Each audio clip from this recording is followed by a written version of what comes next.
Hi, everybody. Welcome to another round of Primary Sources. I'm so grateful you're here. And we've got a stellar round of talent for you today. Two, not just one, but two incredible artists whose careers have spanned over 30 years. And our topic today, I want to do just a little bit of a screen share for you, just so we get a sense of what we're exploring today. And bear with me while we go back to where this thing starts. I just want to break into this. We're really going to take a look at careers and how we can shape things a little more long-term in terms of careers. And today, starting with, as I can bear with me here, we go, oops, ending. That didn't quite work right, so bear with me. We're gonna take this from the start. Everybody, we're just wrapping out of the graduation season, and it's always a pivotal point. I see this in my students, but graduation marks a real transitional time in many of our lives. And there's a lot of questions on how do we get our career started. We've trained, we've worked hard. What do we need to do in terms of planning, support, focus, long-term, short-term, and we always seem to be in a hurry. There's pressure to get started as soon as possible on those careers, whether it's through parents or through student loans or other things, but we need to make a fast start. And we get into this thinking of it almost as a race. We need to get out and run with the herd and stay ahead of the pack. And there's a lot of analogies we can make to it at this point. And we seem to be in a hurry to get to that important finish line. Working in a creative industry, you're going to be doing this a lot on various projects, and it seems to feel more like a sprint. And I think probably the most apt description here is that it's a brief spell of great activity when we look at something from a sprint perspective. But when we're applying this to a long-term career, ideally you've studied and the passion and desire you have to fulfill your work is going to carry you through for many, many years. It should be something you're really excited about doing. And we quickly learn that what we think is a finish line on a project or a role or a job, anything we're doing, is really just the beginning of what is the next step to come. It's important to keep that in mind. And quite often, as we are progressing through all of this, when we think long-term in terms of careers, we should be looking more at a bit of a journey. There's a bit of an incline there, something that twists and turns in many ways. And our guest today can really speak to this. Not necessarily in a straight line, but our careers can take us in many different directions and where we think we might be headed. So it's important to think of this more so as a marathon, a little bit longer course, and with a greater than normal length of duration. And the final three words there are so key: requiring exceptional endurance. And so we'll look at the incredible careers of these two gentlemen and glean from their examples of really what it takes to think long-term in terms of our career, something that will set us out from the pack and give us endurance, give us the ability to make the long haul in doing what we love and pursuing what we love and being able to reach those heights. It's a very different vista, a different view, much more rewarding view, I would think, from the top. Many of us are still working to get there, but these two gentlemen have definitely made it there and continue on with the work they're doing. So it is really something to think about as we are starting our careers, or at whatever point we might be in our career, because quite often we won't know where the road will take us. What is it? So it is important to look on it as a bit more of a marathon with all the twists and turns that are out there. And our guests today, as I said, Tony and Tom Bancroft are quite seasoned veterans in this regard. They've 30-year careers plus in animation, doing what they love with their remarkable talents in virtually every facet of animation. Having worked at some of the top studios and companies out there, remarkable landmark films that have transformed the animated art form, and creating characters that are part of our collective consciousness that have defined many of our youths and have led us to where we are today in terms of animation. This is just a quick overview. We're going to dive into that further with them. But what's also interesting is they've gone beyond their artistry and found different forums and different avenues to share their artistry, which has also added, I think, quite a great dimension to their career and to what has been a big part of what has shaped their marathon careers, including their landmark Bancroft Brothers podcast, which is the #1 podcast on Amazon, I believe, or on iTunes. Yeah, thank you. So remarkable stuff, diversifying in various directions, and we'll talk about that. And then they have also now each are at a point where they're returning back and sharing their knowledge and experiences and within the educational system. So impressive, remarkable careers that are still going strong with some great new stuff that we're going to be talking about today as well. So without further ado, it is my great delight and joy to be welcoming to Primary Sources today, the Bancroft brothers, Tony and Tom. So we're going to get you on camera here. Thanks so much, you guys. Let me close out of this and welcome. Hey, everybody. Hi, I'm Tony, and that's Tom. Tom. Is he over there for you? He's over there for me. Over there, yeah. That's working for me so far. Yeah, it is, Tom. You look good. Hey, Mindy, thank you so very much for having us here today. We want to thank Mindy, and we want to thank CTN and Tina Price for hosting this Primary Sources series. It's really cool to be a part of this. Oh, we're deeply excited and honored to have you guys here. And ideally, this is an open forum here where we're going to explore the topic of you're shaping a career, shaping a marathon career, and being in it for the long run. So for each of you guys, growing up, how soon did you know you wanted to pursue animation?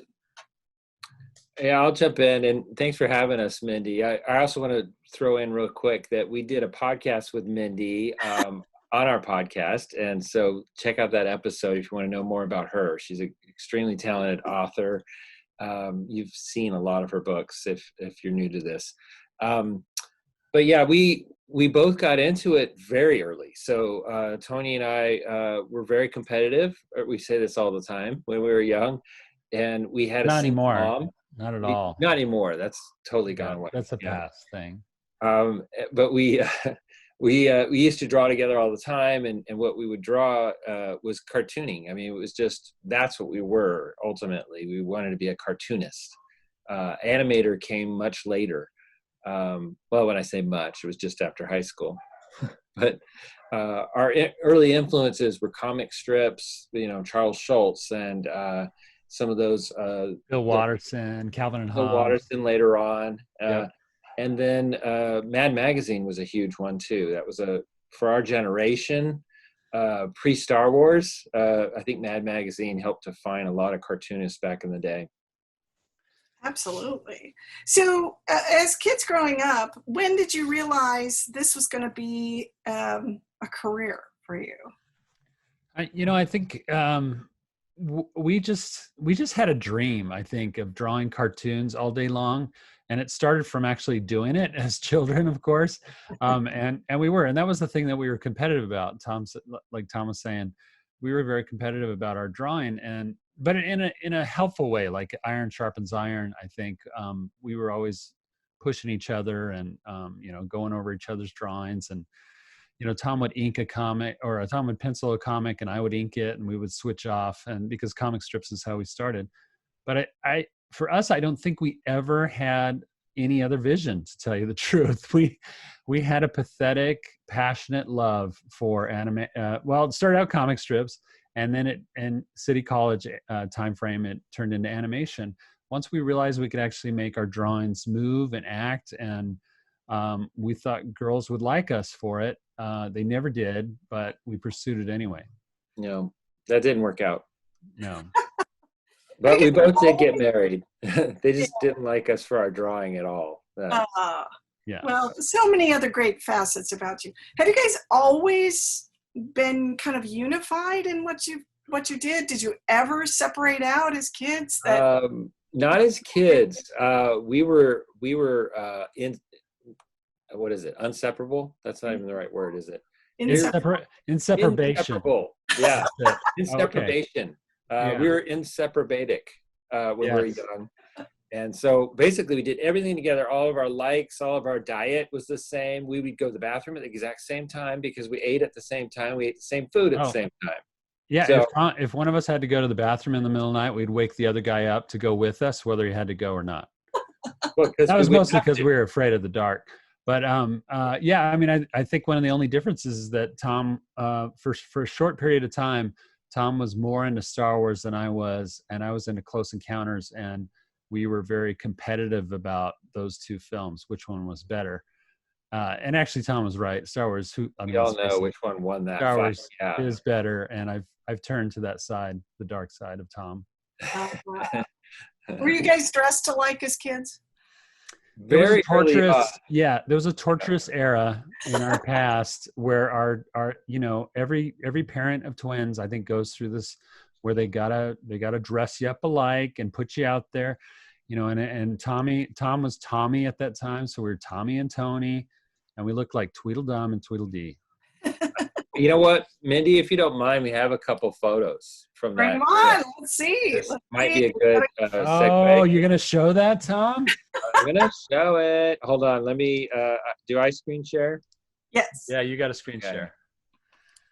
And I'll go full screen on this. Let's see. How great. This is our little presentation here. Welcome, Primary Sources. Thank you. This is a bad photo, but this is the only, it's sort of like it came off the Titanic. It's like the only existing photo of us as young children. Us in the wild. It was a photo captured of us in the wild. But I think that's Tony on the left, I'm guessing. No, I think that's you. Look at it. It looks just like your daughter, Ansley. I think that's me on the right. Yeah, so maybe that is me. Mom used to always write on the backs of the photos the names and like who was on either side, so she could remember later on too. But as you can see, we are dressed the same, so that answers that question. It does. And then this was us becoming artists. Wow. That is me on the left and Tony on the right. Yes. Tony's very proud of his lion painting. I mean, that was pre-Lion King, ladies and gentlemen. Yeah. I want to point out that I was doing research way back then. Well, there's an internet rumor going around that maybe this is where the idea for Lion King came from. Yeah, it wasn't Simba the White Lion at all. It wasn't that Japanese animation. No, it's not Kimba. This photo. I was very proud of my T. Everything in that T, by the way, starts with a T. Wow, that's creative. I see a truck, and a turtle. Sure. There's a truck and a turtle and tennis player, and tumbleweeds. Yeah. That was all I did that semester. So this was about, I'm trying to remember, Tony. I don't know, but we're gonna say junior high, maybe. Yeah, Tom was still in his penciling stage, and I was already into oils. This is us. Okay, so now this is I say us. This is Tony. But I have a photo that's identical to this. Okay, now notice the Star Wars curtains. So this was our house. Got it. And this is in Long Beach, California. We grew up, Tony and I make a joke, and it's not very far off, but that we're straight out of Compton because this literally is just on the other side of Compton is where we lived on North Long Beach. And with a single mom, so this was a tiny house. If you could see, Tony's back is up against bunk beds because that's where we would sleep, in those bunk beds. And then just on the other side of this photo that you can't see is my desk. And that's about all that we had room for, was that we'd squeeze through here to get to our bed and to our drafting tables that were way too big for that room. But we thought we were hot stuff. Tony has 2 comic books on there. That's Dazzler #1. That's how far back this photo goes. Oh yeah, that's worth some money now. Nothing else in that picture is. And now this is CalArts. And by the way, I'll jump out of this. I just wanted to show a few photos up front. And this is Tony again, unfortunately. Tom doesn't have any pictures of himself. No pictures of myself. I like how he's got the bouncing ball chart off to the right there. I think he still has that and uses it in class as reference. Yeah, look at it. It blew it up. Big Staple, size. yeah. So, Yeah. but yeah, I So mean, this is CalArts. This is what the CalArts setup was back in the day. It was just these really thrown together animation desks. Like the radio in the background there. Yeah. And this was when you first walked in at CalArts. They had a little display of some of the students' art, and so you knew you were in character animation, which was not hard to find at CalArts because everywhere else it looked like they were half-naked people mostly. And CalArts, the character animation department was like Disneyland, is what they called it. And so you'd have all these happy, fun people like this. So these are some of our classmates. That's Pete Doctor on the left there with the hair. Yeah. And Jim Capobianco, who was our suite mate and best friend, and he was a very skinny me right there. I love very that. Skinny Tony in the middle, giving himself rabbit jeans. ears, which is really bizarre. Why you would do that? And it's Ashley Brannon in between me, and I think I was about to give him rabbit ears. That would have been fun. Literally everybody on this picture has become a director now, except for Tom. No, I've directed Tony. No, of course. I mean, I meant features. Sorry. Okay, features. Yeah. And Jimbo, his just got announced like yesterday that he's working on something about Leonardo da Vinci.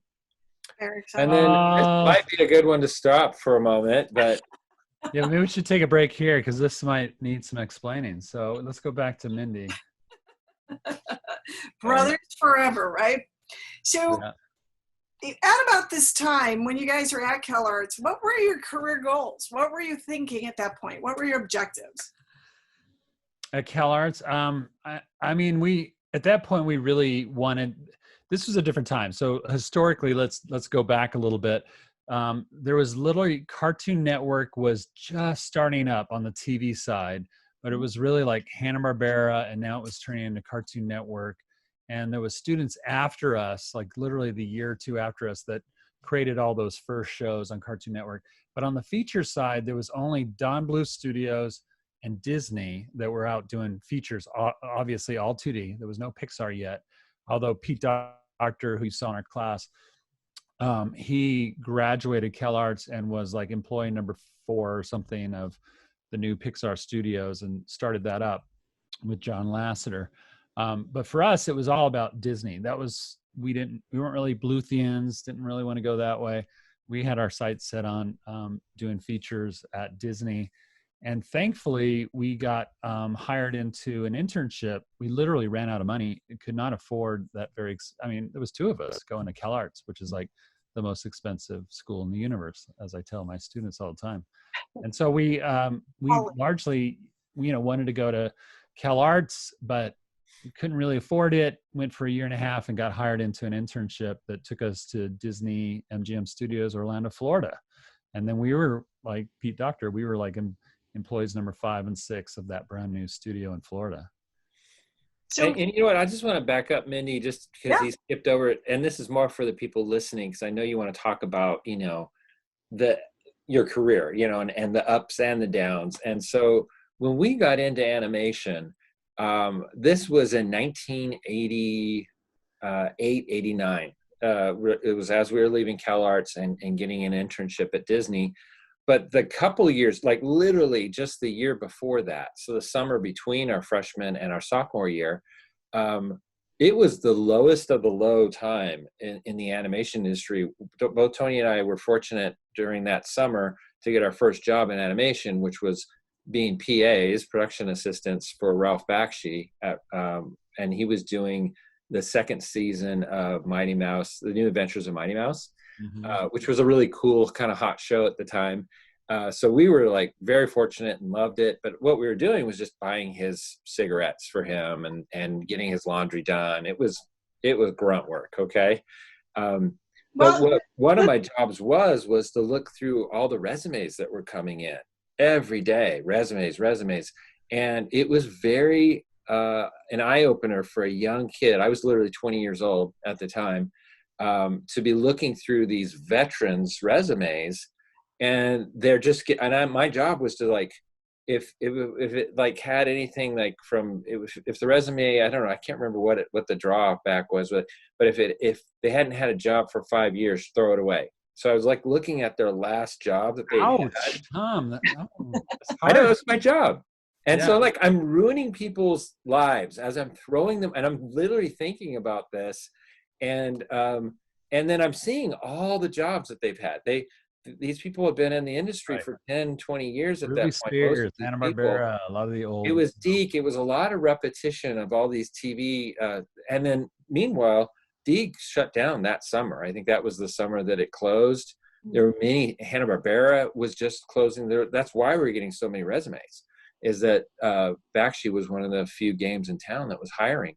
And so it was a real eye-opener to go, oh my gosh, this industry that we thought was booming, we didn't think it was booming. We didn't care. But we started realizing that it was doing this. It was imploding right as we were starting to try and get work. And matter of fact, the people at Bakshi, some of the ink and paint ladies, they took us aside because they really liked us. They thought we were so cute and all that. And we were back then. Yeah. But we then they would take us aside and say, because I had just gotten engaged, I think at the time, and they were like, if you want to have a family, don't get into animation. That was the thing at that time, was that if you wanted to have not only a career, but just be able to support a family as, say, a father or a husband, don't do it. You'll never be able to. Yeah. And there were so many people that were destitute at that time. That speaks to several things. Let's unpack that for a minute, because in that first job for both of you, it was not animating. You weren't wielding pencils. But there were things and that's, I think, an important point, is there are always things to glean no matter what circumstance you may be in. It may not be your objective or your dream job, but I always tell my students to stay focused, but think peripherally. And when opportunities come, they may not be in the form you initially think. And so clearly you were that was your entree to the industry in a way. It had an impression. It's still a factor probably in your careers. And it also speaks to the transition that the industry has undergone in the span of 30 years that you've worked in it. So as you were saying, Tom, it was as the industry was kind of shrinking, imploding a bit. So from there, correct me, did you go back to school, or were you then went on to Disney? How did that unfold? Well, that hooks into what Tony was saying. We left that job, like I said, it was the summer between our freshman and sophomore year. We went back to school. But when we came back, not only were our eyes open to both the good of like, oh my gosh, we had our first job in the industry. Isn't that exciting? And people at CalArts were jealous and stuff, and that was awesome. But then at the same time, we'd seen the dark side of it, that, oh wait, getting a job just because you went to CalArts doesn't mean you get a job necessarily. It just meant that hopefully you do. I mean, but there has to still be jobs, and that all these studios were dropping out. They were like, even Hanna-Barbera, it was going out of business at that time. And we're like, oh my gosh, this, industry's in trouble. But we go back, and then on top of that, our mom comes to us about the beginning of our sophomore year, our second year, and says, oh, by the way, we don't have any more money. We're running out of money. And so to keep both you guys going there, we can only do it for one more semester. So by December, the semester break, that's it. And so that's when the light got lit for both of us. But then right after that, and this is all, to me, it's such a God thing, all the timing of this. So not only our mindset shift, the money running out, but then we hear almost immediately after that Disney's coming to look at portfolios. And they have this new studio they're going to open in Florida called Disney MGM Studios. And it's going to be it's a theme park, and people are going to watch you draw all day long, which was totally bizarre. But we now had a goal. That was it. Yeah. So we literally stayed up, late nights, stopped going to our day classes just to work on our portfolio, because they had only opened it up for upperclassmen, and we begged our way in as first semester sophomores to show our portfolio, because we knew that this opportunity was probably not going to, we were literally going to be going and working at Carl's Jr. or McDonald's or something the next semester. That was our plan. And just to get by. There was no Starbucks back then. Otherwise we would have done that. Or In-N-Out, Tony. Or In-N-Out. No, none. Yeah. It was a dark time. Anyway, but yeah, like Tom said, we really, we had two things going for us. The Bancrofts are largely, naive idiots. Okay. There's that part of it, that we were just like bullheadedly, even after the lecture that the little old ladies at Ralph Bakshi gave us, we were just like, well, they're talking about themselves, and that ain't going to be us. We're going to get a job in animation. And so we just like bullheadedly and optimistically always move forward. And then the other thing is, just like Tom said, our faith was a big definer for us. When we hit obstacles or downturns, we would pray about it. We'd really rely on God to show us the way. And then, so when Tom talks about that opportunity that came up through the Disney internship, we really do credit God for opening a certain door there that we could not have planned, or, you just don't know in life. Sometimes there's those things that just come up and happen. And for us, it was a God moment for sure. Well, and by the way, just to throw this in there, Disney had never come in the middle of a semester, right before a spring break, to get an internship. It was the very first time they'd ever done that, because they were just desperate for people to go out to Florida. And so this was a once in a lifetime thing that just happened to pop up right when we had nothing, no hope. Timing is also key, but I think, timing favors the prepared mind, right? When you are prepared, and you guys mentioned too, that you were working on this, you were focused. And I like the point you also brought up. I think, Tony, you said, we had a goal. We knew what we wanted to focus on for this next step, and began to make the sacrifices to do what you needed to do for that, right? Absolutely. Are you guys seeing the screen share now? Yes. Yeah, thank you. This is that's a pair of legs. that's they still look that good. That's me, actually. That's Tom in Florida in my office, and working hard. Working hard. I think you had to go to the restroom too, Tom. No, I was worried about falling out of my chair. But yeah, then we went on to animating, and starting out in the Florida studio was a great training ground for us. We started at the bottom, doing cleanup and things like that, but then got opportunities to start animating. This is from a big scene that Tom animated. What's the film? My highlight of Beauty and the Beast was 50 Frenchmen Can't Go Wrong. That's what they're singing. Yeah, they're going to break down the door. Break down the door to get into the beasts. Yeah, layer. Look at that, how that perspective class really paid off. Yeah. That's a tilt. Yeah, there were other people behind him. Okay, so now this was like a highlight for me. This was in the Florida studio. These were all the animators at Florida. This was the sum total of every single animator. We literally had 6. Oh, wait, this is 5. Sorry. And I had you're right. And that's Aaron Blaze on the right, and then Mark Henn on the top, and then Barry Temple on the left, and then the bottom left is Alex Cooperschmidt. These guys were all amazing, and I had just become an animator. I think I was actually still a junior animator at the time, and so it was such a huge deal for me to get included in this photo. Yeah, you were doing stuff like this. That's why I was doing that. Yes. But I got in that photo. Whereas Aaron was animating Beast, and Mark was animating Belle, and the other guys too were doing objects and things. So yeah. And by this point I was in California, so this is where our careers really went in two different directions, Mindy, is that I was there for the very first year of the Florida studio with all these guys.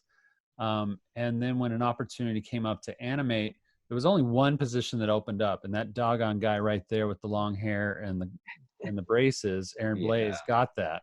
He got the one animating assistant opportunity that came up in Florida. But in California, there was 3 to 5 or something like that opportunities that had just opened up on Rescuers Down Under, which was the picture before this. And I said, all right, throw my name in that hat. And I got hired by the Burbank studio. So I moved back. Tom wanted to stay in Florida. And that was the first time that we, weren't sharing rooms together and stuff like that, or, and had Yeah. Literally at 21, it was the first time we'd ever been separated. And so Tony moved to California. I stayed in Florida, but I just got married. So it kind of worked for me. And I worked with a mentor, Will Finn, on this guy while Tom was doing, Villagers. I got to do Cogsworth. Nice. Well, and talk a little bit about that level of both that transition from separating, getting married, and then facing some competition a little bit in trying to achieve your next step in your career. What was that like? Well, we definitely did. This was probably one of the more competitive times in our life, I would say, was this phase, because when we first came to Florida together, Tony was there for about a year when we first opened the studio before he moved to California. And during that first year, we really were kind of on identical tracks. We were doing cleanup together, and then we were just doing animation tests and things like that to try and move up. You had to do that at night and on the weekends. It was all on your own time. And so all of that was like a lot less competitive, I would say. We were doing the same things. But as soon as Tony kind of got a better opportunity out in California and took it, and again, I had just gotten married. My wife liked Florida. She did not want us to move. That point really, and then like I said, you saw the picture of how many animators there were at Florida. I had to wait for somebody to die for me to move up. So I had a good year and a half, maybe, of continuing. No, I take that back. It was maybe 6 months to a year of staying in cleanup while Tony was starting to animate. Actually, it was only about 6 months, but it felt like forever. But it was a lot slower moving up. And then I was an animating assistant for a lot longer time too, because I just wasn't getting decent scenes and stuff to get promoted. And so that became very competitive, and that Tony was like, well, look what I'm going to do. I'm doing Cogsworth. I'm still doing another guy with a torch, to go kill the beast. And he's like, look at this great scene that Will gave me of dialogue. And I'm just like, it's killing me. And then he's, at the same time, he's like, Tom, you have to move to California. You're killing your career in Florida. It's for losers. You need, literally, he's saying all these things that basically you're never gonna move up the ladder there. Well, because I mean, to my own defense, I guess, being twins, I knew what Tom's potential was, and I didn't feel like he was reaching his potential as quickly as he could have, because he wasn't getting the opportunities that I was. And so I was trying to really urge him, but I knew that ultimately what I was doing was putting a pressure on him that I shouldn't have been doing. Because, and this is largely what I learned through this, is that people go at their own tracks. We were exactly the same person in so many different ways, and still are. And yet we were still going and moving in our careers at different paces. And that's okay. Tom was going at what he would perceive, or both of us at the time would perceive, at a slower pace, but made up for it tenfold since then. He's doing all kinds of stuff now, draws better than I do. I'll admit it, Hey, we've got it on record. And I think that also speaks. Is this being recorded? We've got it on tape for you. Okay, but I think that also speaks to the importance of having within your career somebody who has a sense of your potential and is looking out for you, kind of guiding, shepherding, whether it is a twin, a brother, a mentor, somebody who is helping to, perhaps is a little further down the road and might say, wait a minute, you need to make a change, you need to make a transition. Yeah. Has it been the case for you guys back and forth? Well, we certainly Oh have yeah. done that to each other, but even more than that, I can't say enough about having a mentor because of that. I worked with Will Finn, who was a great, talented supervising animator at Disney during those times in the 90s. And I folded under his wing, and he was so generous about the kinds of scenes that he gave me. I got promoted very quickly due to the fact that Will gave me opportunity. And sometimes you just need somebody to help you out, giving you opportunity. And sometimes you just need somebody to kick you in the butt. And I think Will was more generous with the opportunities. Tom was good at kicking me in the butt. Yeah, we were definitely hard on each other when we were growing up. It was very common for us to show each other our artwork, and because we were twins and brothers on top of that, which is the worst kind of twin, because guys don't exactly, open up with their emotions. We would kind of look at each other's art and we'd go, "Oh, you need to fix that. You need to fix that. Oh, what about this? And what? I don't understand what that is." And we would just hit the negatives because we just assumed, oh, you know what the positives are. I don't need to compliment you on that, And so we would skip over the compliment. I know both of us, Tony and I, when we first became supervising animators, where we had animators beneath us that we had to go over their stuff, and now we were doing it to other people.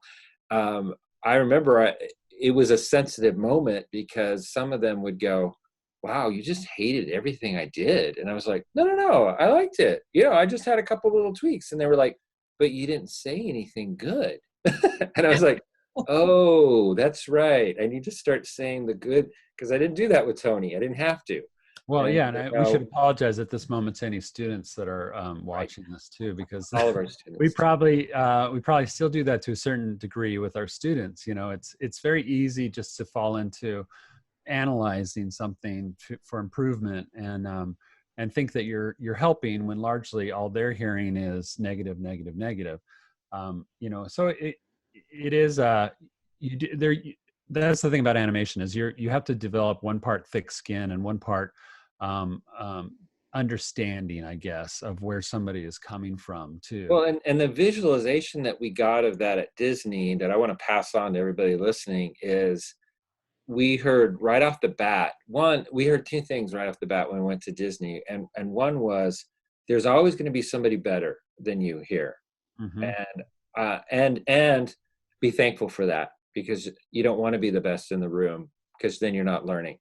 Yeah, and so that was always true at Disney. It's the one thing I miss about not being at Disney, is that unfortunately I am the best in the room more times than I want to be. In that room right there. In this room, because it's just me. But I think that's an important point for any career, really, is that it is.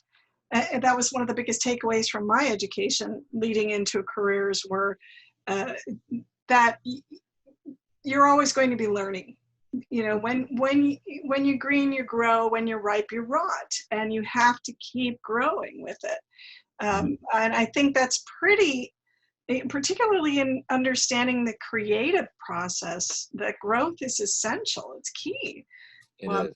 So it's great that was instilled in you at that point. Well, and let me add that second one, which was that your drawing shouldn't be precious. And so that mentality was a huge switch. And any student coming into an art school, I think they have to learn that right off the bat. And a lot of fine art, they don't teach that very much. They'll like, "Oh, no, everything you do is precious, and the emotion behind it, blah, blah, blah." But if it can still be a bad drawing. And there's no reason to stick with a bad drawing forever. Throw it away and start over. And that was the mentality at Disney, is that I saw Glenn Keane, when we were interns, throw away a stack of drawings. It was a whole section of a sequence. I've seen Marken do it many times. I grabbed them every time. Yes, we did take those. We still have those to this day. Yes, we have those. And that's for any, musicians falling out of, or composers falling out of love with your notes, filmmakers falling out of love with your footage. Once you realize that that's a hindrance, it certainly is a labor, but that was key. That was a huge thing to unblock for me as a creative. Mm-hmm. So at this point, professionally now, you guys, let's get back to your story here. You are in opposite cities, opposite worlds. You've been, Tony, you've been pushing Tom to make a change and transition. How did that finally unfold? Well, I mean, it came to a point where Tom was getting stressed out and finally came to me and said, look, this is where I'm at. This is where my family is. This is where we're rooted now. You just need to back off. And, we just got our own careers, kind of deal with it. And that was a defining moment for both of us, where I think we just decided, okay, we're not going to be together, but we might be working on the same films, just 3,000 miles apart. And which ultimately happened, because that's during the 90s is when the Burbank studio was mostly driving the features, directing and all that, creating the concepts of Beauty and the Beast and Aladdin and all those movies. And then, but Florida was working on them. They were kind of the B team, and which developed for Florida to be kind of a chip on their shoulder. They didn't want to be just the B team. After a while, it was like, at first they were the young group, they were the young talent, and hey, let's just give them a nod, And then Disney started realizing that they were producing some of the best quality scenes, the best quality work was coming out of the Florida studio, led by Mark Henn and his group of young Turks that were upstarts, And Tom was in the middle of all that, and all of a sudden he started to grow more, and the whole studio started to grow more, which led to Mulan. And Mulan was going to be, this was at a time when, Jeffrey Katzenberg was largely going, I got a great idea, guys. If you can make this much money with one film, you can make twice as much with two films. Let's make more films. Yeah. He was a genius. The studio split into two. So a lot of people know that story now, is that right after, what was the movie right before that? Aladdin, I guess it was. Yeah. Half of the studio went on to Pocahontas, and the other half went on to Lion King. And it wasn't quite that timing. Pocahontas had a head start on Lion King, but then it got delayed, and Lion King ended up, right? Wasn't it Pocahontas in the front first, and then they switched it? Lion King came out before Pocahontas, as we all know. But that wasn't the way it was in development. They were kind of at one point kind of neck and neck. Pocahontas had a lot of story problems and changes, and so that actually put it really behind, about a year behind. And so then Lion King was going well, and they switched the two, and Lion King came out before Pocahontas. But admittedly, Pocahontas visually was a harder movie to make. It was a little bit on the Sleeping Beauty level of artistry, as far as tight drawings and tight paintings, and and then Lion King had a little bit of a looser, kind of funner, not so inventive Disney style to it. Of course, the story was super strong on Lion King, and then Pocahontas was always sort of, it's okay. This also is an interesting time, not only in animation history, studio history, but for your careers, and speaks to the need to stay fluid with sort of the parameters of the industry. Though you may have been on track to move ahead and wanted to advance in your careers, the industry is still trying to figure itself out, right? Based on stories that aren't quite ready, and the industry and pressures of, we've got to deliver something right away, and yet the story isn't working. How did that unfold with your where you guys were both at that point? Well, this is the part of the story. This is the part of the lesson, which is you just never know what's going to happen. We thought it was very clear what, the directions we were going to go, and we're going to just make these Disney movies. But even Disney was having issues and struggles with their own calendar and getting things right on this film, Pocahontas. And this is what really kind of separated Tom and I too, because he went on to, even though he was in Florida and I was in California, we were already separated by distance. But Tom got asked to go on to Pocahontas, where I never touched it. I never worked on Pocahontas at all. So he's got certain films now in his quiver that I don't. And this is where Tom really had a big growth spurt as an artist, as an animator. And Tom, and that's the one benefit that I found in the long run. It wasn't something I saw. And when I was young and impatient, oh my gosh, it was so hard. But now that I look back as an old guy and with old guy glasses, I can go, you know what? I benefited from being at that small studio and struggling and pushing hard. I during those years, because I was kind of bored. I hate to say it, on some of the movies, like Pocahontas was pretty boring. Beauty and the Beast, of course, doing all the crowd shots were really boring. So I started doing stuff after hours. I started doing Disney Adventures comic books, and I started flexing kind of other sides of my love of just drawing and cartooning. And I did a web comic at a certain point. That was much later. But also I did a diverse kind of cast of characters, like doing a female lead, and then doing doing Lion King right before that, and doing young Simba, and doing a quadruped. I was taking on new challenges all the time. And so I was learning a lot. And rather than just doing kind of what I grew up with, which Tony and I both were like huge cartooning fans. And so if I had my druthers on every single film, it would have been like, I wanted to do Miko or Flit, in Pocahontas, because that was always the kind of character that Tony and I would be drawn to. So it was a huge stretch for me to work with Glenn Keane on Pocahontas, because I never saw myself doing the kind of subtle animation that called for, and the heavy drawing of, female anatomy and things like that. Now, later on, I look back and I go, yeah, but I gained so much from that, even though it was a struggle. It wasn't always that fun. Right. I now feel like, yeah, there we go. Well, and you bring up a good point, Tom, about oftentimes you get led into different roles and directions within your career that you may not think are leading you anywhere, or it may feel like a left turn, but yet once you pass through that, you get through the experience, it brings you to a different level. You see where your skills have expanded. So there really isn't, were you fearful? Were you doubting yourself going into that? What was? Oh, 100%. There were many times where I was not doubting, I guess you could say, myself, because like Tony said, both of us always knew we could do it. And I don't know where that exactly came from, but I could see what Tony was doing, and like with his opportunity. And I was like, and that was part of what killed so much. It's like, I could do that. I could do that. I know I could. I'm just not getting that opportunity. And so, and I think he likewise saw that in me. And so it wasn't like that was the question. And that would be the sort of the take it out on yourself side. So I didn't necessarily feel that side of it, fortunately, but I did feel the I was young, and like the premise of this whole talk is, it's a marathon and not a sprint. And you can't tell that to somebody in their 20s. Right.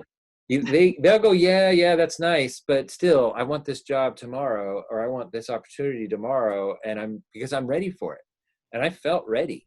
And so having it not happen, it was just, it was a good 5 years there of me just driving my wife crazy. Just crazy. And for me, I'm showing these slides of me on Lion King. So when Tom was working with Glenn Keane on Pocahontas, I got a dramatic jump up in my career by becoming a supervised animator on Pumbaa, the warthog, and the Lion King. And in this picture, I actually, because there was some downtime in the beginning for the animators, we didn't have a lot of scenes because they were working on story issues in the beginning.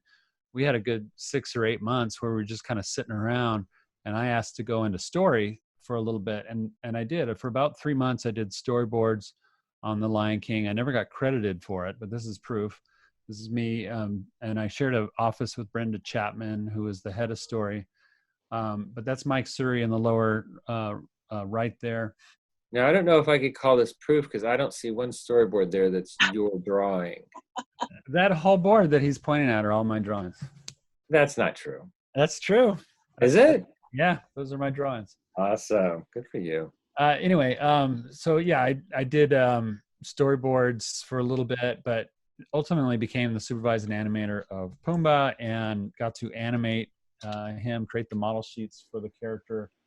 And largely that was, a huge opportunity for me to move up in animation.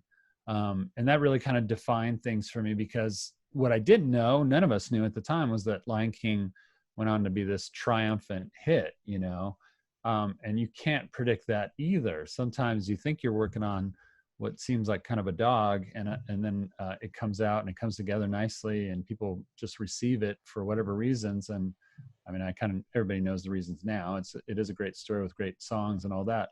But at the time we weren't sure how it was going to land in the canon of Disney features. And there was a lot of things about Pocahontas where people were like, oh, that's the film to be on. So there was part of me that was kind of like, oh, Tom's working with Glenn Keane on Pocahontas. The grass is always greener on the other side of the hill. You're always like going to be looking at what somebody else is doing and going, I wish I was doing that, and yet. And by the way, I've said that I worked on both films. It's pretty rare, but the Florida studio, because we came on late onto kind of mid to early on Pocahontas, but late on to Lion King, we were able to work on both films. And so I did get to work on both, and that's pretty rare. In California, it was one or the other. It was very rare for somebody to work on both. Again, right place, right time. In hindsight is the only way you can see how impactful that was sometimes. Mm-hmm. You may not have known that at the time, but when you look back, usually I find when I look back at something I just went through or experienced, then the path is much clearer. Oh, I get it now. Yeah, for so sure. from there, again, further really exciting opportunities unfolded. Yeah, so after Lion King, and it gave me a lot of exposure in the studio and things like that in the Burbank facility anyway. Then I worked on Hunchback of Notre Dame for just a tad, for like 6 months or something on the doing a couple shots that ended up in the movie, but then got called into Tom Schumacher's office, who was then the vice president of animation or development for animation. And he asked me to be a co-director with Barry Cook on Mulan, which I knew because Tom was already working on it. Tom had been in the group in Florida had already been doing development for, 6 months, 8 months, maybe a year on Mulan. And it was going to be their first feature in Florida. So that led to myself joining Barry Cook as the co-director on Mulan and transferring back to the Florida studio. But now I went from being, a cleanup artist or junior animator at best on Rescuers Down Under, and now I'm returning like 5 years later as the director of their very first feature. So, and I do talk about this a lot, but it was a really tough transition for everybody, including Tom. People hated Tony. Wow. Yeah, I think it was hard. It was a hard transition because I left as like a junior artist, and now I'm coming back as everybody's boss. So let's basically say that. And it was, I tried to handle it the best way I could, but I felt a lot of pressure too. So Mulan was like a roller coaster for me. It wasn't like any other film I had worked on because I had to combine it with the fact that I was a first-time director. There was a lot of things I didn't know about directing that I was learning on the job, and having to flex different muscles. I grew a lot. I grew a ton because you learn the most in life when you make mistakes, right? And hopefully those were the things that strengthened me along the way and made me a better leader, made me a better director. And there was I think there was already a lot that, Disney saw in me, more than just, oh, he worked at Disney, he worked in Florida, he knows all those guys, he'd be perfect for this part. Although that was part of it too, is that they put me in that role because I had worked at the Florida studio and I knew the culture there and the people, and I'd worked with Barry Cook before, who's now going to be my co-director. But we were placed together on this film, and we had to learn how to work together, learn how to make a film for the first time with an all new, group of artists that had never made a film before, at least from beginning to end. So, yeah, Talk a little bit about that point and some of the discoveries you made at that time. About, you mentioned that you learned a lot. What were some of the things there that, if you're walking into a situation, and we find that in our careers where we leave a role, people still have that vision of you as the assistant, and they can't necessarily see, or it's that much more challenging to see you as the boss now. And Yeah. so what was that like a little bit?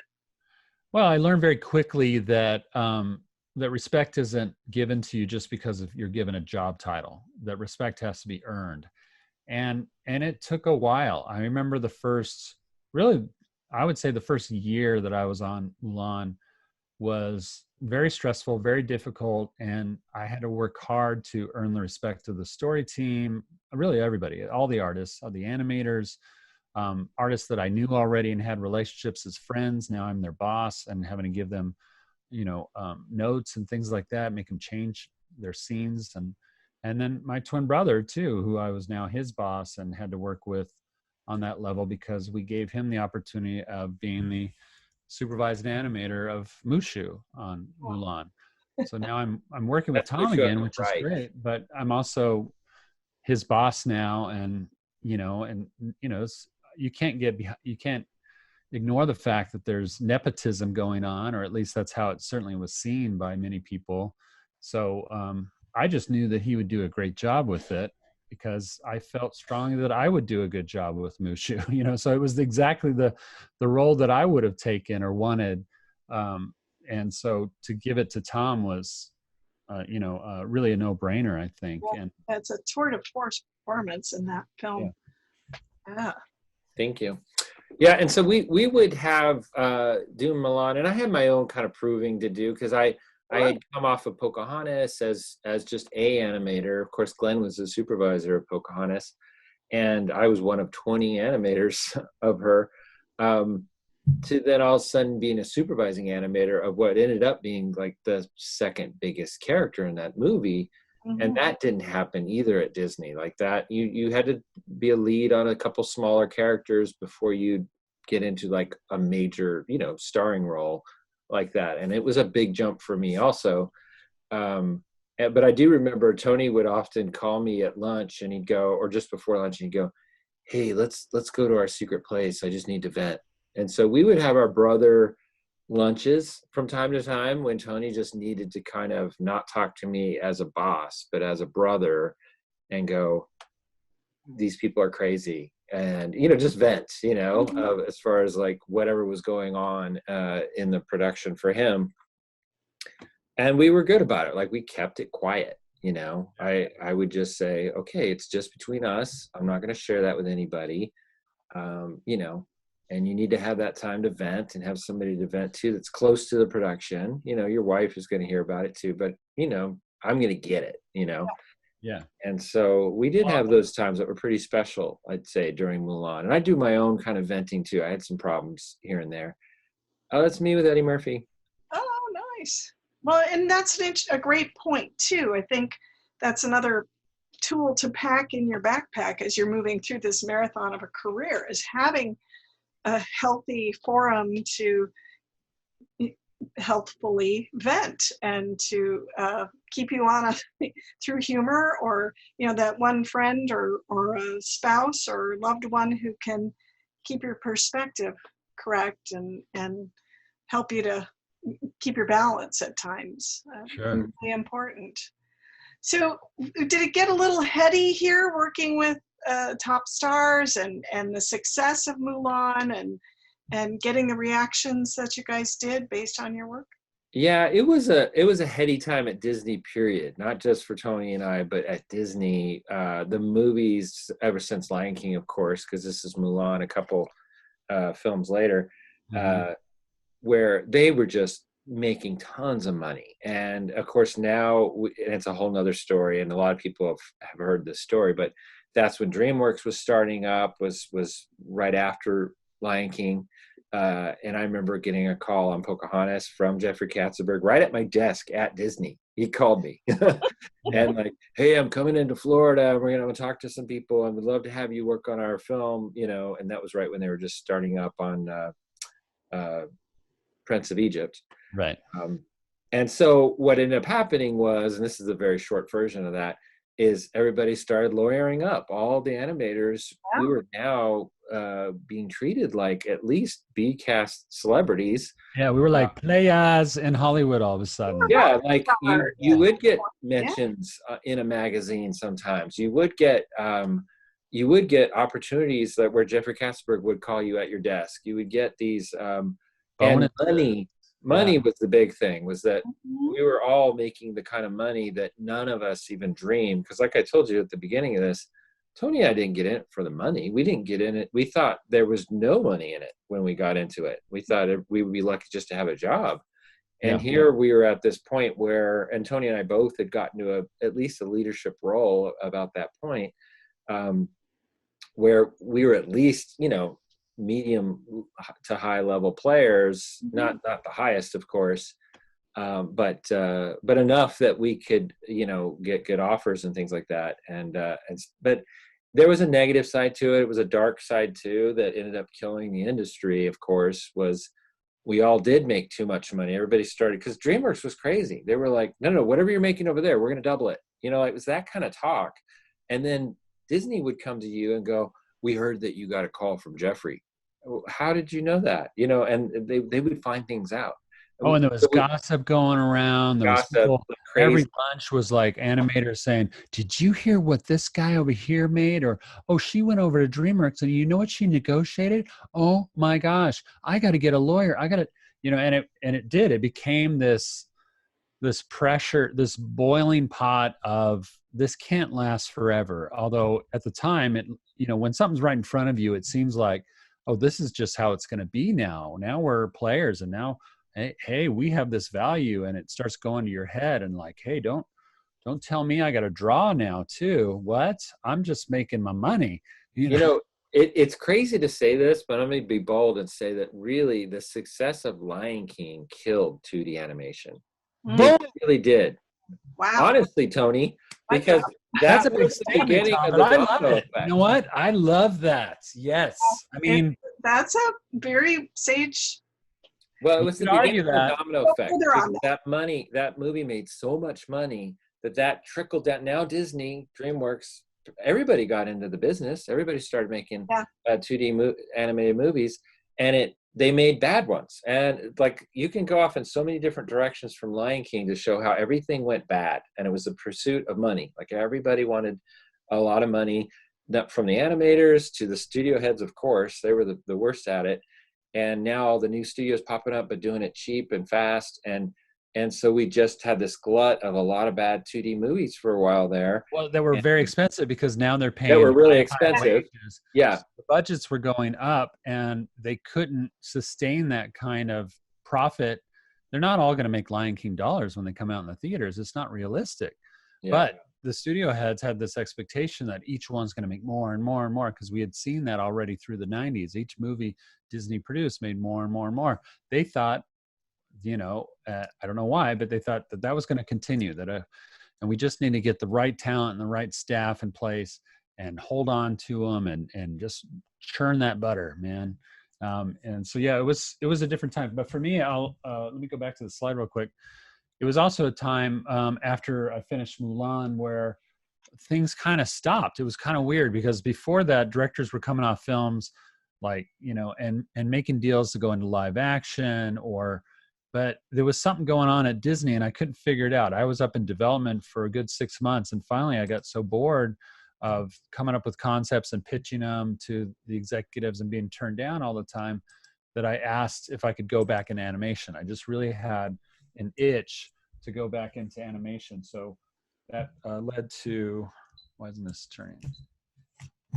That led to me going back into animation on Emperor's New Groove. So I went from directing Mulan back into animating, and this was really a treat. So after kind of a very highs and lows, roller coaster, love-hate kind of relationship I had with directing on Mulan, and mostly love, I will say. But boy, at the time, it was hard to define which one it was.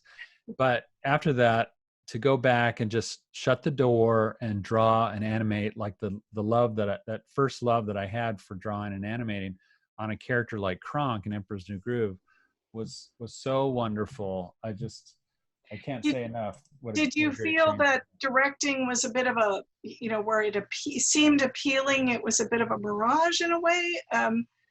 Oh yeah, I mean, one thing I'll say about our single mom who raised us was that she she really instilled a lot of confidence and values of like, hey, if a door of opportunity opens up, what's the worst that can happen? You know, it can shut or whatever, but go through it, experience life, take chances, go for the risks in life.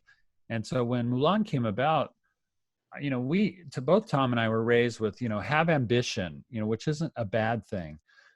Try and be bold and confident, but have an ambition to want to excel and want to grow and that sort of thing. So we had that instilled in us from our mom, and that was really the drive, I think, for us continually was, how do I make this opportunity and grow it into something even more, as best as I can. And so we would work through those opportunities, and as they would come up, there's a sign drawing of the angel. Wow. Bronc angel. This Tom and I this is from a rap party for Hercules, which Hercules. was Both of us did not work on Hercules, but we went to the rap party, all right. Yeah, that was a time when Disney was like, even they had rap parties for all the studios, whether they worked on it or not. So they put all this money into a nice rap party, and I don't know if anybody worked on it in the Florida studio, but we had this beautiful rap party that we had fun at. Yeah.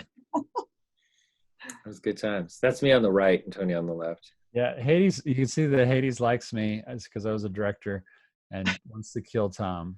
He was taking it easy on you. Yeah. He knew who to favor. He knew who could take it. Well, that was Tom Schumacher right there. That's what I think of it as. Yeah. God. I see the resemblance. This recorded, yes. Put little red glasses on him. So from there, what was the next step in your pivot point in your careers? Well, I mean, I guess we're getting toward the end of our Disney career, about when we talk about Mulan and stuff. And I did a few things after that, as far as I worked on John Henry as a supervising animator, which was a short film. And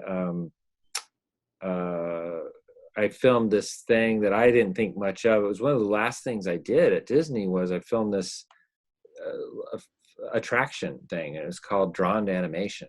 And it was going to be me talking to Mushu, and it was all about how animation is done. And they ended up using it in the Disney Florida theme park. And then also it went to Paris, and they dubbed me in French. And then I went to California briefly for about a year or two too. And at one point it was in like all over the world. And literally it was in the parks for well over 10 years. And it's amazing how I would never get stopped anywhere and recognized. And there were two of me. So you know, I did. People would say, "Hey, yeah, I saw you with Mushu, and you were drawing. You taught me how to draw." And I'd say, "Yep, you're right." No, because I shot that, and then again, like I said, I shot that. I left Disney and went to Big Idea Productions right after that. But that was the last thing I shot right before I left, and this is around 2000. Literally within the next year, I lost all my hair probably, or at least started shaving it short. And so by the time anybody saw me, they did not think of me as that guy. So unfortunately. I'll skip to me a little bit in that answering that question. And after I did Mulan, Emperor's New Groove, I did a short for Disney. That was my last project there in 2000 called, it was part of Fantasia Continued. Or it was a proposed third Fantasia that never happened, but we took one of the Lion King songs that was cut and did a little short with kites in it. I'm trying to remember the name of it. Anyway, that was my last opportunity there at Disney, and I had a feeling and an urgency to start my own faith-based animation company, and so I started Tenacious Family Entertainment. I left Disney, got out of my contract. I did something that people thought was crazy and started my own animation company. This is one of our projects, Lenny and Sid. And I also, while I was there in my own studio and had my own company, Disney called and asked me to direct the voice actors for the American language, English language version of the Disney release of Porco Rosso. At that time, Miyazaki's Studio Ghibli had made a deal with Disney, and they were putting these out like all the time. And, you know, Spirited Away got an Oscar nomination and all these kind of things. But I directed the voice talent on Porco Rosso. And then I largely moved after my studio closed after 7 years of doing that. I've largely been independent since then for the last, I don't know, 15 or more years now. More than I was at Disney for 12 years, and I've been out of Disney for longer now. So I've largely been independent, developing features. I worked with a group in New Zealand as an executive producer on this film Mosley that just came out in New Zealand, and they're trying to get a bigger release in the US. I'm not sure if it'll come to Netflix or not. I'm just jumping forward, and then we'll jump back for Tom. Yeah. Recently, I directed a film, an independent feature called Animal Crackers. It's just been announced that it's coming out July 24th to Netflix. So a month from, is that today? Tomorrow. A month from tomorrow it comes out, and I'm super excited about that. That was a big journey. And then I wanted to write about, Tom was doing books at this time, and we'll go back for his books because that's a big part of his stepping point too. And I felt like I wanted to write a book on directing for animation, because I felt like, as I was saying about Mulan, jumping into it, there was so much that I didn't know and no training. So I created this book, Directing for Animation, and interviewed a bunch of other bigger name animation directors like Pete Docter and Dean Dubois and Eric Goldberg, Tim Miller, John Musker, Jennifer Yu Nelson, Nick Park, Chris Wedge. They're all in there, and I interviewed them on their thoughts on directing animation. And then largely everything, that's why it's subtitled Everything You Didn't Learn in Art School, because I felt there was so much that I learned and matured in through that opportunity of directing Mulan. And since then, as I've done more independent directing too, that I felt like I needed to put it out there and share that with people. So this is still available on Amazon.com, I believe. Yes, it is. Yeah. And chocked full of great things beyond what you might normally, it goes quite a bit beyond what we know of the work of these particular directors. Yeah. Yeah, and it was funny because I wrote this years and years ago, and Tim Miller was just a VFX and video game animator with his own company, but he talks about just starting. He didn't have the name Deadpool at the time, but it was right when he was starting to sell that idea to do Deadpool, and then it was like a couple years later after this book came out that the first Deadpool came out and put his name on the map. So yeah, expand this at all? Maybe a volume 2? I don't know. It was a lot of work. I mean, I spent more women. I would love to have more women. I was happy to have Jennifer Yu Nelson part in it. And at the time, she was the one and only female director to really go to that I knew about anyway. I mean, I'm sure if I had Mindy Johnson next to me, I would have found other directors. Happy to expand your repertoire there. Please expand my horizons.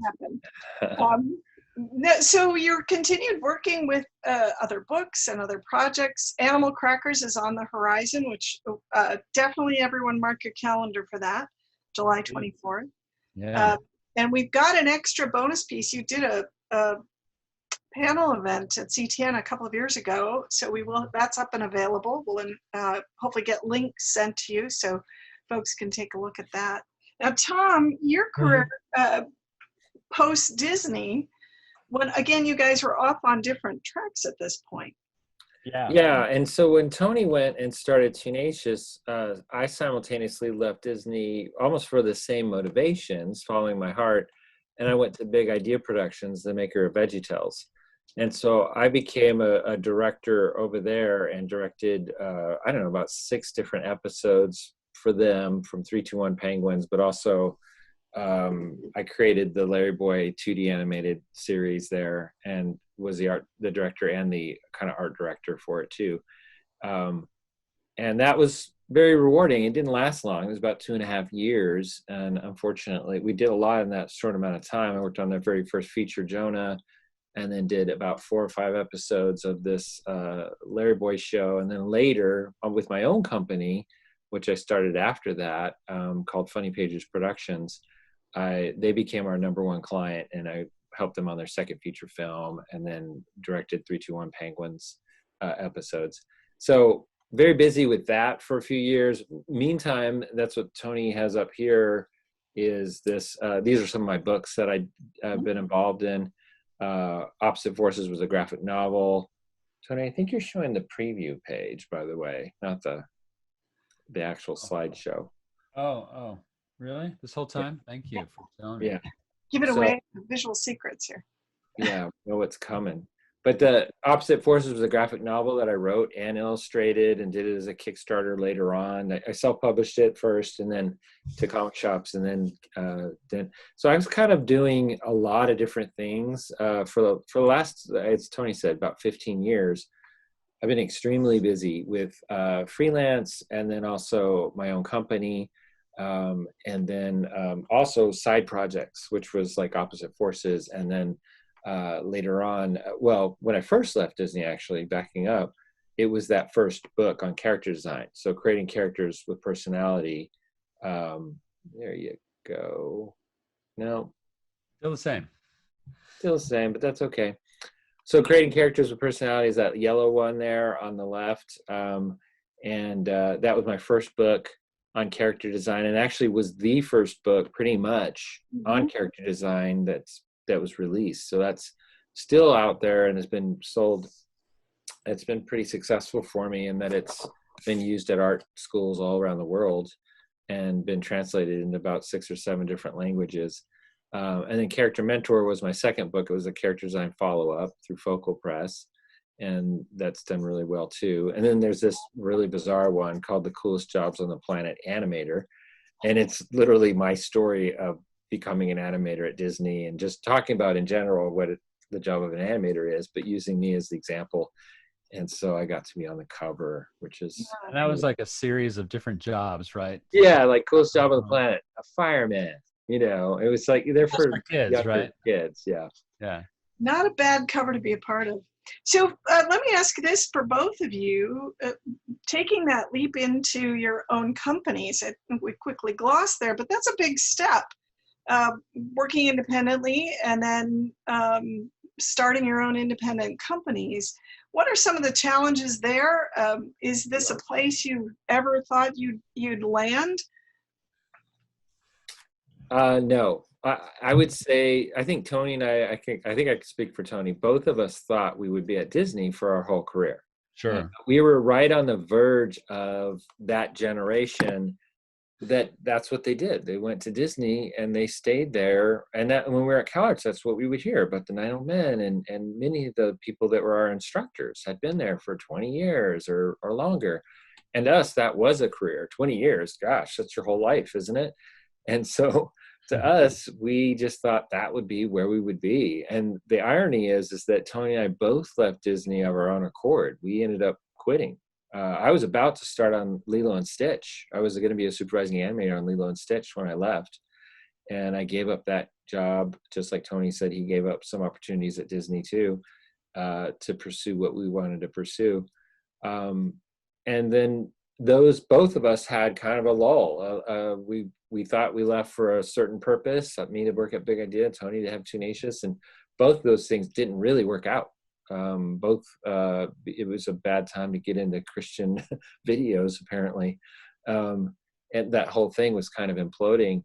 And so we've kind of had that as part of our story to some degree. I mean, a lot of people look at our career and they go, oh, this is so easy. I mean, everything. And I must admit, there have been some really easy.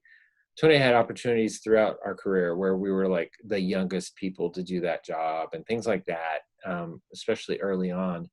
And we came out of CalArts after we were 21 when we got into Disney.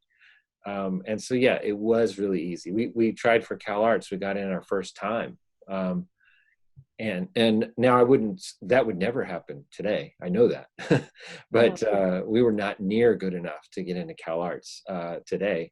But at the time, that year, they wanted a lot of people. They were short on money, and they just expanded it to a ton of people. It was the biggest class they'd ever had. So yeah, there were just some amazing opportunities. Now, did we work hard when we got an opportunity? For sure we did. But throughout our career, there have been sort of like, wow, that didn't work out the way I thought it was going to. So Yeah, was for you sure. animating in a church? That last slide, it looked like you're had some holy light on you. That's Yeah. actually a CTN. This is Tina Price had me draw, and it's something that she does, which is great. She has a traditional animation desk set up at CTN and gets different animators during that Demo. weekend to do a little demo. And I think this is a photo from me doing my demo one year. And it says Space Jam on there because this is moving forward a little bit, but you know, my career is now totally independent and work for hire kind of guy. And I love doing a variety of different things. And I feel like largely I've gotten to a point in my career where I do have the freedom now, not to be stressed and pressured to go, I got to work for this company all the time. And now now for me, it's about, and I know Tom is largely like this too, it's about having multiple jobs as an independent contractor. It's about having the reputation now, and hopefully a good reputation, that people come to us for different kinds of things. So largely our days for both Tom and I are, you know, writing a book that we're working on together, doing the podcast, which is great and fun and doesn't bring in any money whatsoever, but still something that we love to do. Having two jobs, I'm teaching at Azusa Pacific University, but I still love to direct, produce, and animate. Traditional animation is kind of having an uptick. That's an exciting thing to talk about. We talk about it on our podcast too, but I worked on last couple of years ago on Mary Poppins Returns. I did part of the 2D animation with Ken Duncan Studios, and now both Tom and I are going to be working on Space Jam. I'm already on it, been on it since January. Space Jam 2 with Warner Brothers. So this is my first back to a big studio kind of job, and I'm on this full time right now. Even though during coronavirus, that means working from home. Mm-hmm. And Tom's But coming the from ability to continue to work from home during this. For yeah. you, you know, you're both at this independent stage, but for me as well, I could never have been with the diversity of what I do, what you guys do. I couldn't have done this 10 years ago, 15 years ago. Just, I think, maturity wise, just with the sense of experience and understanding of what you've done. So you're in a new phase. What kind of challenges does this new phase in your career present, and what rewards? Staying alive is the big challenge right now. For many of us with I this know. related world. So that's what it feels like. I'm at a weird place where when I turned 48, and that was only, well, we'll say, what are we, 52 right now? A couple of years. So that was like, 4 or 5 years ago. I really lit a fire underneath myself and said, you know what? At that point, I felt old, right? And I feel older now, by the way. But I felt like, oh my gosh, I only have maybe 20 years left of my career. And that sounded really short. Well, at the beginning of my career, that sounded like forever. Now it feels like, well, wait a second. I'm not doing the feature film I want to direct. I have all these ideas and concepts and things that I wanted to get out in the world. And now I'm just doing work for hire for other people and getting their characters designed and their ideas out there. And so I really kind of made a mandate for myself to really start working toward doing my own stuff. And I tasted that, with doing the books. But I was like, but I'm an animator. I want to create characters and projects. And so I want to be a storyteller and a director. And so why aren't I doing that? And I'm feeding my family, and it's good work and all that. I'm not complaining. It's just, I felt like I had waited about 10 years too long to really get serious about a few things. And so that's been my mandate. And so if you're saying, where are you headed now? I'm at that point where I have done that for about 4 years now, where I've developed a lot of properties and things, feature films and TV series and all those kind of things. And some I've brought to life through graphic novels or things that I could pull off on the side. And so now I'm at the point where I really kind of want to launch those into the world, I guess you could say. That's exciting. Tony? Yeah, for me, I don't know. I mean, I think largely as artists, we like to just kind of go creatively from project to project to what interests us. There was a time in my past after Tenacious folded that it was a financially down point in I put everything into my company and it lost. It was kind of a best bet that lost in the way that financially we lost everything, lost our house. I mean, it was a real down point. I've talked about this with my students, and Tom and I have done a podcast, actually an episode where we talk about failures, frustrations, and flubs. And we talk about kind of the things that have gone wrong in all this, what seems to be a great plan in our lives. And the truth of the matter is that I learned more from my business shutting and losing pretty much everything. I kind of had to start over. So there was a long time where for me, it was about survival mode of what's next and what's going to pay the bills. And that was my thing. And then thankfully God brought us out of that to the point now where I feel like I'm just really feel blessed and a lot of joy in the fact that I can kind of breathe now and look at projects in a different way. Do I want to do this? Do I want to invest my time in this? Not do I need to, do I want to, am I passionate about it? You're always going to get better outcomes as an artist if you're doing things because your passion is driving it and not a desperate need for money. And I will admit that like I said, I've gone there, I've been there. So I understand that mentality, but now I'm happy to say that I'm at a point where I can look at things a little bit more objectively and creatively and do the things that I'm just always surprised, I guess, too, at how much the past that we did has come back. I mean, they're making this live action Mulan movie now. All the movies that we made in the 90s have been remade, and it's still part of society. It's still part of a cultural commentary on what made this last generation and the generation before that kind of come up in the world. So we didn't know that at the time that the stuff that we made would have this kind of impact on culture and stuff. So for people to remember that and students to come to me and say, you know, I'm learning from you because I grew up on your work and I want to make that kind of influence on the world. I think that's really cool. And it gives me a lot of, I don't know, at this point in my life, it just gives me a lot of feeling of, I don't know, just being blessed, I guess, just being fulfilled in a lot of ways where I don't feel like I have to be producing at and competitive with the younger generation or being on the top of my game all the time. Or Tom. Or I just have to beat Tom, basically. Yeah, as long as you win. Yeah. Right It's come full circle then, right? Yeah. Well, at this point, I know you both have your styluses poised there to do maybe a little bit of drawing. Let's. We forgot. Yeah, that's right. We'd love to maybe have you guys walk through one or a couple of your. Well, and what time are we going to go to? Are we running late? No, we've got about another half hour or so. Oh, okay. Why don't we turn over to, you want to do some Q&A while Tom let's start do drawing first, question. okay? Yeah. Matt, how are we looking for questions? We have a question from Kaylin, who says they're about to start to write their first official project with their younger brother. And I was wondering if you guys had any advice for a new sibling creative team. Oh, wow. You guys are the ones to ask. Well, yeah.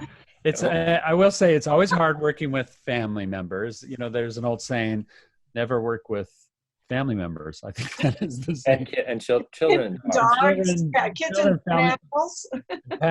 Children. Somewhere in there, family advice.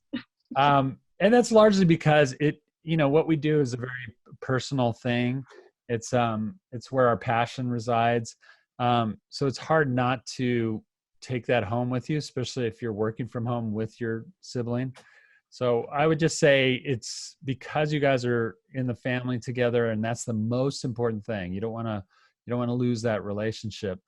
That it really takes some communication and some talk in the beginning. Like, what does your brother bring to the situation, and what are the skill points that you bring? so that you guys don't step on each other's toes. And that you, I bet it's Mushu. And yeah, so that you just kind of have some agreements about who's going to do what, I think is important, so that you don't step on each other's toes and offend each other or overly critical about this or that. That's the other thing I would recommend, is just, put the relationship first over the creative at times when there's emotions involved. But otherwise, go for it. Worked for Tom and I. We still like each other. There's a lot of strengths and pluses, and probably the pluses are far more prevalent than the minuses. I think the pluses are, because you know what? Let's face it, like Tom and I, we can be blunt with each other. Whereas I think if I was working with anybody else, it would be more difficult to communicate what you want or what you're thinking. Whereas with, a family member, yeah, sometimes you kind of go for the jugular and honesty, which can be hard, but it also is probably the most beneficial things at times too, to be able to communicate certain truths and what you're doing. Next question, Matt. Destin wants to know, if you guys weren't animators, what would you be doing? Eating food all the time. No, I'm already doing that. I think I know. I think I would be a comic book artist. That was my dream when I was young. I'm still an artist though, Tom. If you I know. be, Well, he didn't say I couldn't be an artist, did he? yeah, he did. That's exactly what he said. Oh, I thought he said art animator. Oh, well then nothing. I have no other thing that I would. For me, I would probably be a writer. I've always been fascinated by it, although I don't think I'm good at it necessarily. And now Tom's going to want to take my answer, but yeah, I think I would be a writer, because then you're still creating stories, which I love to do, and you're right there in creativity and just a lot of the same things that I deal with in my day-to-day job would be so fun just to be able to write about it. So no fireman or anything like that. Nothing too crazy. Yeah, and we're not athletic, so it's not. I'd probably own a donut shop. That would be that was what I wanted to do as a small child. So yeah, I could pull that off, I think. In creative shapes. Do you guys think that animators or filmmakers have a more emotional side or a more sensitive side, or? I think they can, for sure. I think it comes out through your work oftentimes. I don't think we're great communicators. I will say, I don't think creative people are, verbally great communicators, but I do think we are strong communicators emotionally when it comes to our work. I think that's where it comes out. I know for me, I can say that. So, yeah, I think we're definitely emotional. We're very feeling. I mean, everything we do is like, how does that make you feel? How do you, Yeah. What is, when Tom's drawing this, what is Mushu feeling or thinking? He's thinking about those things as he's drawing. And largely it's based on Tom's cocky background about, how he thinks he's everybody's favorite dragon. The Bragging Dragon. Chime in, Matt, if you've got other questions there. Yeah, Rachel wants to know how you guys keep up with working from home. How do you stay on task? Oh, yeah, that is tough. I have a real love-hate thing with working from home right now, because I'm very distracted by, the dog barking, or my wife wants me to take the trash out, or I got to, do chores or do this, or the refrigerator that's just right there. Oh, that's the worst, so it's tough. You just got to be disciplined about it. It helps when you have a paying job and expectations where production managers are sending you emails or Zoom calls. Deadlines are always helpful. Yeah, got a lot of those right now, and that's the stimulator. Yeah, and I think I'm a little bit better at it. I've been doing it for a long time now. Been working from home as a freelancer because I left my company, Funny Pages Productions, I don't know, a good 7 or 8 years ago, and largely have been working from home since then. And now I teach, of course, so I do have a school to go to, but that's only half the week. So the other half I'm still doing freelance from home. So I actually enjoy it. I've gotten to the point where I kind of think that, people are always like, would you go back to Disney if they gave you an offer? And I'd be like, I don't know. I don't, I mean, one, it would be a whole different Disney. So I know it wouldn't be quite the experience that, we had the first time around. But also, I don't know if I would do so hot about just that kind of the guilt that goes along with, I got to be at my desk all the time. And I already Right. kind of have that on a deadline, even as a freelancer, because I take my commitments very seriously. And so if I say I'm going to have this done by this date, I really, really, it better be it's going to be a big deal if I miss that date. And so I think you have to live that way, though, to be a successful freelancer. You can't just be lackadaisy about it. They got to be able to count on you. When you made the choice to transition, what were some of the big discoveries going from working on a regular studio role to freelancing? Obviously staying away from the refrigerator, but what were some of the big challenges? The biggest challenge is probably the business side. There's always that element of like, if you start feeling like, if I'm not drawing, I'm not making money. Whereas when we work for the studios, you're getting a weekly paycheck. And so your productivity you think about it in a different way, at least. It's like, well, I'm just doing as much as they need me to do. Like Space Jam, I'll be honest, has been very slow right now. They're still working on some story things. So my commitment to them, while it's full time and I'm getting a full-time paycheck, I haven't had to worry about a lot of stress and deadlines yet. That'll change.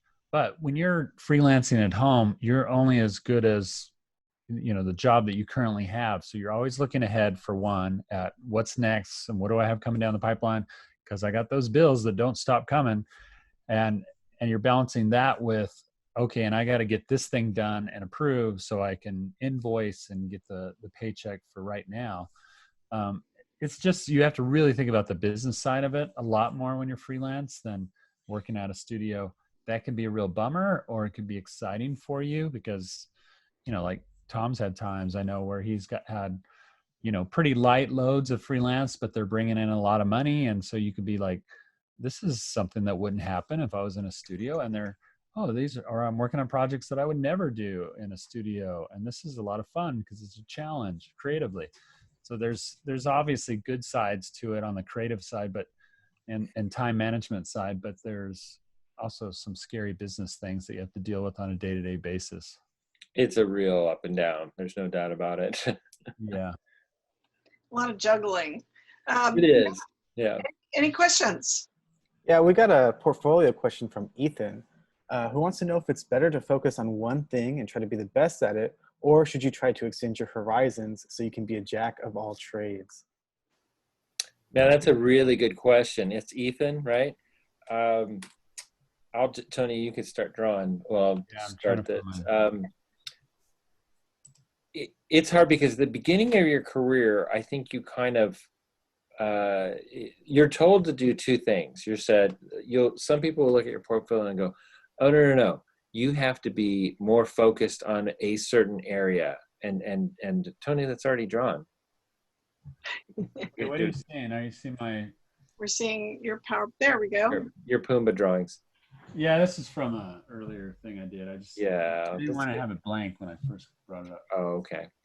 Anyway, and that's true if you're going to go to one of the big companies, to a big studio, that you do need to be sort of like, this is the area that I want to work in. I want to do concept development and do buildings and environments, or I want to be a character designer, or I want to be a storyboard artist. And so you really geared your portfolio toward those things. In general, that is true. But to be a sort of a jack of all trades, as long as you're pretty talented at two or three of them pretty well, I must admit, especially when you're first starting out, you're going to have a lot better chance of getting jobs, because you can go to a bunch of different places, from a TV show series to a feature film, and from a small studio to maybe even a bigger studio. But especially at a small studio, being a jack of all trades really pays off. And that's kind of really what they want. They want somebody that, oh shoot, we're slow on storyboards. Can you jump over here and do color models on this character? Because, we don't want to have to hire somebody else. that might keep you employed longer at a smaller studio if you can do a bunch of different things. So I think what you don't hear a lot is that smaller studios actually want to see that you have multiple abilities and show that in your portfolio. I think we've gotten to the point where everybody just sells that, oh no, you got to have a very specific portfolio. And I think that comes with a caveat that it depends on if it's for a big company like a Disney or a DreamWorks or wherever, where they're extremely departmentalized. But some of these smaller studios, and I have to say that more so even for Europe, the smaller studios in Europe, they want you to be very flexible and can do different jobs. So I don't know if that helps. Well, I think that's a great answer. It speaks to how diverse and flexible you really need to be, I would think, in the industry these days. Tony, any input on that? Well, No, I loved it. I loved it all. Well, let me ask you this, you guys. Are you still obsessed by animation? Yeah. And what keeps you that way? I'm obsessed with drawing, and that's the thing that keeps me coming back to animation, just in the most general viewpoint. Because when I get into animation, I start realizing how hard it is and how much time it takes, and how, because I'm animating right now, that's what I should be doing right now, but I will be in a few minutes. Yes. On a Warner Brothers, actually it's on Animaniacs. They're bringing that back. Ah. And so I'm animating a scene for that and going, oh my gosh, it's just, I need more drawings here. I need more drawings here. And it seems endless, right? And there's a lot of opportunity in animation to make mistakes, or even have a nice pose test, but then start adding breakdowns and in-betweens and kind of ruining it, so making it kind of mushy. So it can take turns constantly. But if we're just talking about straight up drawing, that's a little bit more, I guess you could say, controllable, at least after a while, after doing it for a while. And you can obtain that one drawing that looks fun and nice a lot easier than that whole scene of drawings that now have to have a performance and timing. And there's so many other layers to animation that just doing a fun drawing doesn't necessarily, that it goes far beyond that. So, but I still love it. Yeah, there's no doubt about it. Yeah, me too. I guess for me, I just, I like the performance side, and that's the most challenging aspect of it. I think for Tom and I, we both feel like, okay, we pretty much got the drawing part down, and at least it helps you so that you're not hampered in your acting choices. Like if I want to do an extreme upshot of Pumbaa's head, I know that I can really rough that out and figure out what that looks like fairly quickly. But then I know that it's going to help me with my acting choices. I see it. There it is. There we go. So the drawing is really key to 2D animation. Obviously, is knowing how to draw and create turn forms and things like that is really key. But then there's that element of is the performance there? Do I have an understanding of the character, what they're feeling, and the emotions and things like that? To me, that's the stuff that I still love, and that's the thing that challenges me the most about animation to this day. Some characters more so than others? Is it more so about the character? Is it about the story? Is it about your craft as an artist? It's a little bit of everything, I'd say, in that, you got to love the characters. And it's funny because ever since I did Pocahontas, now I'm more in tune or more interested. And by the way, I have 4 daughters too. But so doing a female character is something that became something that I was more interested in after Pocahontas, and ever since then. And so like now I just did a webcomic for Mermaid, And I really enjoyed the writing of it. And then also, creating a new female character for it. It was a male and a female, but I really enjoyed sort of getting into not just her design and all the drawing side, but her personality and things like that, and writing to that. And so those are things that I know I would have never imagined that the young Tom Bancroft would be into or interested in, Yeah, who knows what the young Tom Bancroft wants anymore. I know, he's long gone.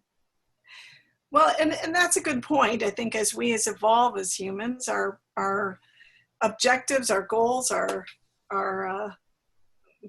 where our lives take us, where the journey takes us, that's transforming too. It is an evolutionary process. Mm-hmm. I see who's coming up. That's a good goofy.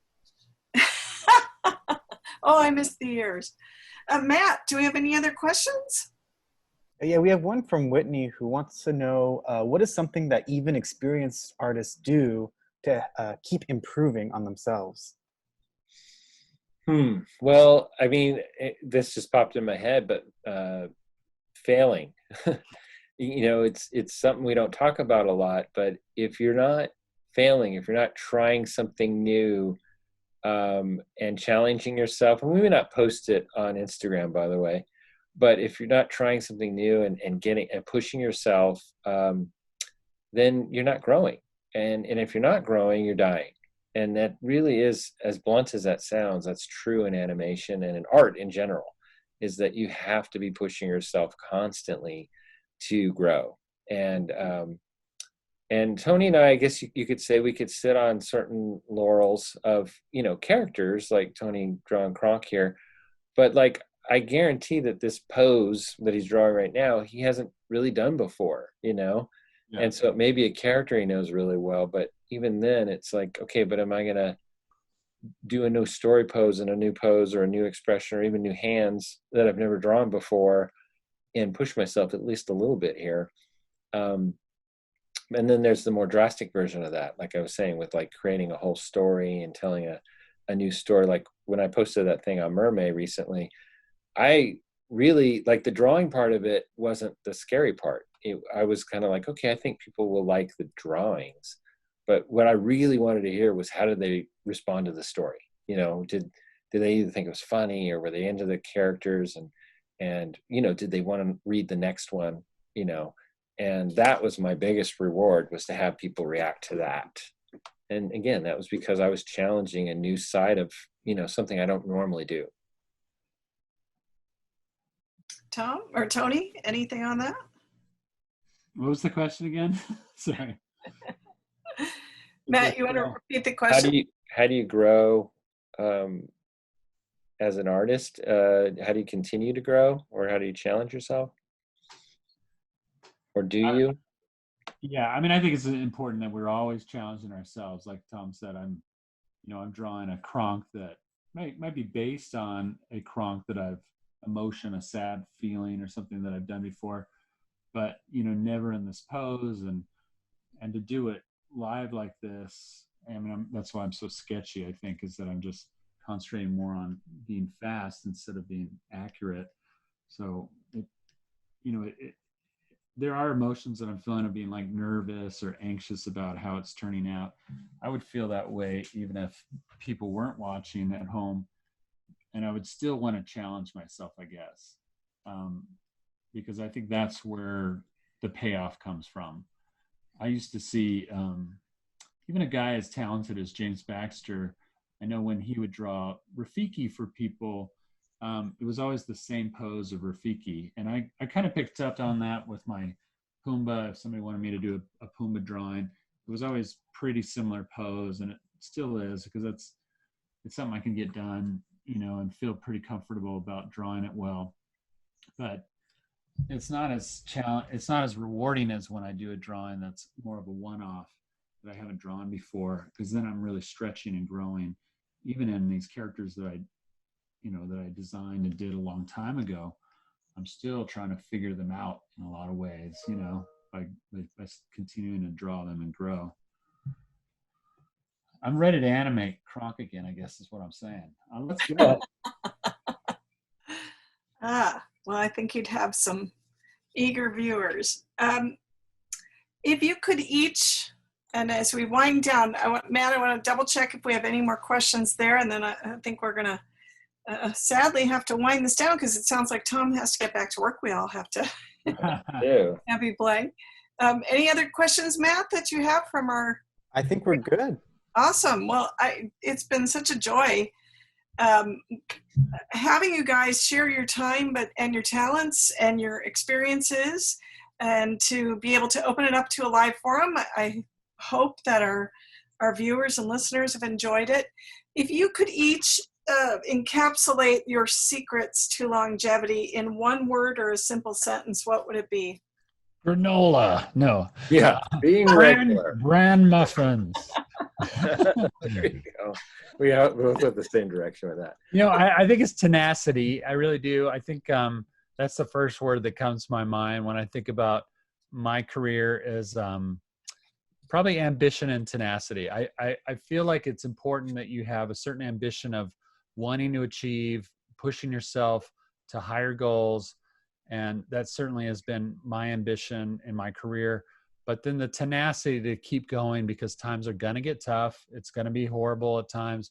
And you're going to question your own path a lot of times and have to adapt your path at a lot of times. But I think tenacity will get you there.